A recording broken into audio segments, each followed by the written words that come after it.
Hello बच्चों, welcome to my channel. आज के हम इस वीडियो में पढ़ेंगे 12th गणित हिंदी और इंग्लिश दोनों में। तो बच्चों, होता ऐसा है कि हिंदी या इंग्लिश एक ऐसा सब्जेक्ट नहीं है कि हिंदी में अलग होता है, इंग्लिश में अलग होता है। इसमें हिंदी इंग्लिश दोनों ही सेम है। मतलब क्वेश्चन से मतलब है, हमें हिंदी इंग्लिश से मतलब इतना नहीं रहेगा। तो तीसरा चैप्टर इसमें एक इम्पोर्टेंट चैप्टर है। मतलब इससे 5 नंबर का क्वेश्चन आ सकता है आपके पेपर में, आ सकता नहीं है मतलब कंफर्म है कि आएगा ही आएगा। और इस बार तो हमारे उससे थोड़े चैप्टर भी कम हुए हैं, तो आप लोग के लिए आसानी भी होगी। तो बच्चों, इसमें सबसे पहली चीज़ होती है, सीधे वीडियो में आते हैं। इसमें हमें एक मैट्रिक्स दिया रहेगा, जैसे कि ए बराबर कुछ भी मैट्रिक्स 2 बाई 2 का हमने मैट्रिक्स मान लिया, जिसके अंदर कुछ संख्याएं हैं, जैसे A11, A12, A21, A22। तो इसे हम कहते हैं, इसमें मैट्रिक्स आव्यूह कहते हैं इसे। तो इसमें हमें इसके अंदर संख्याएं दी होंगी, जैसे ए बराबर हमें दिया होगा 1 2 5 6।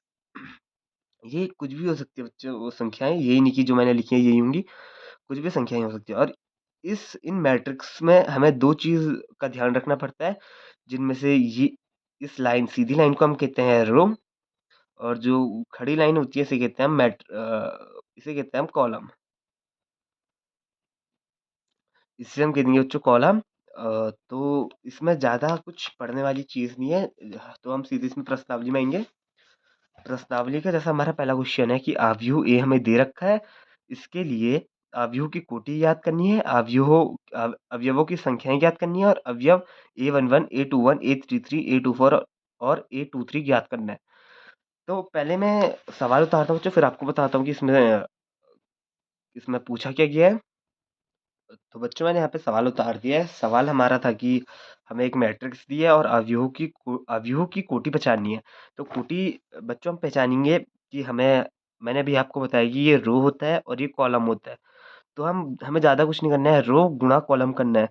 रो है हमारी 1 2 3 4, संख्याएं है रो में, तो 4 इंटू कॉलम में है 1 2 3, 3 है। बस यही करना है आपको, इससे ज़्यादा कुछ सॉल्व नहीं करने थे। और एक चीज़ आपको ध्यान रखने वाली चीज़ ये है कि सबसे पहले इसमें रो ही आएगा।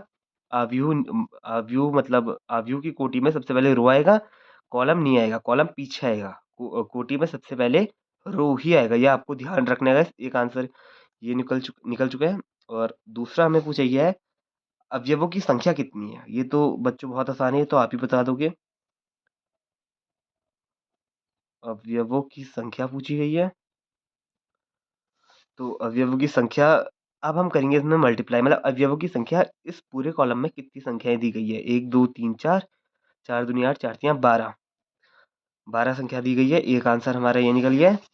और तीसरी चीज पूछी गई है हमसे, अवयव A13, A21, A33, A24 और A23 का मान हमें ज्ञात करना है। तो सबसे पहले हमें करना है A13, A21, A33, A21, A33, A24, A23।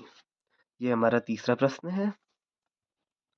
तो A13 हमें ऐसे याद करेंगे बच्चों, जैसे हमने अभी बताया। A11, A12, A13, A14, A21, A22, A23, A24, A31, A32, A33, A34। तो A13 कहाँ पे आएगा? A13 आएगा ये वाला 19 वाला।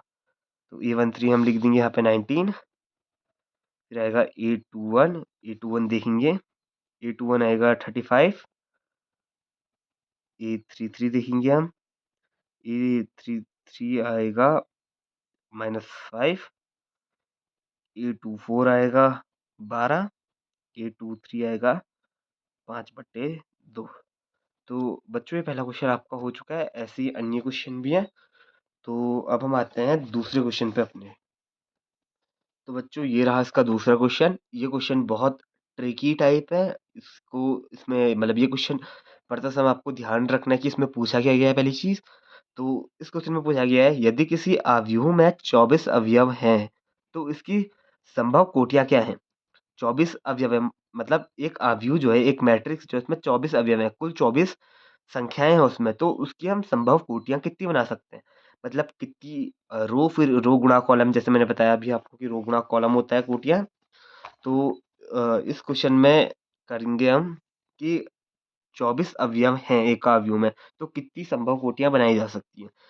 या तो रो में 1 होगा और 24 कॉलम होंगे, या फिर 2 रो होंगे और 12 कॉलम होंगे, या फिर 3 और 8 होगा, या फिर 4 और 6 होगा, या फिर 6 और 4 होगा, या फिर 8 और 3 होगा, या फिर 12 और 2 होगा, या फिर 24 और 1 होगा। तो कुल मिलाकर बच्चों इसमें ये है कि या तो हमारे पास एक मैट्रिक्स है जिसमें 24 अवयव हैं, उसमें उसकी कितनी संभव कोटियाँ हो सकती है, मतलब कोटियाँ रो गुणा कॉलम, या तो रो में 1 अवयव होगा, बाकी कॉलम में होंगे नीचे इसकी लाइन वारी, या तो 2 रो होंगे और बाकी इसके नीचे होंगे, या फिर 3 रो होंगे बाकी इसके नीचे होंगे। तो ये है इसका सवाल। और इसी के साथ दूसरा सवाल भी इसका ये पूछा गया है कि यदि इसमें 13 अवयव हों तो कोटियाँ क्या होंगी? ये इसके सामने वाला सवाल भी इसी के बराबर है कि 13 अगर 13 अवयव हैं मतलब 13 संख्याएँ हैं हमारे पास, 13 संख्याएँ हैं तो इसकी संभव कोटियाँ बनेंगी या तो 1 गुणा 13 होगा या तो 13 गुणा 1 होगा। मतलब या तो 1 रो होगा बाकी 13 कॉलम में आएँगे, या फिर 13 कॉलम होंगे और एक ही रो होगी। नहीं, नहीं, सॉरी बच्चों, मतलब 13 रो होंगी और एक ही कॉलम होगा। इसका मतलब ये था। अब आते हैं हम तीसरे प्रश्न में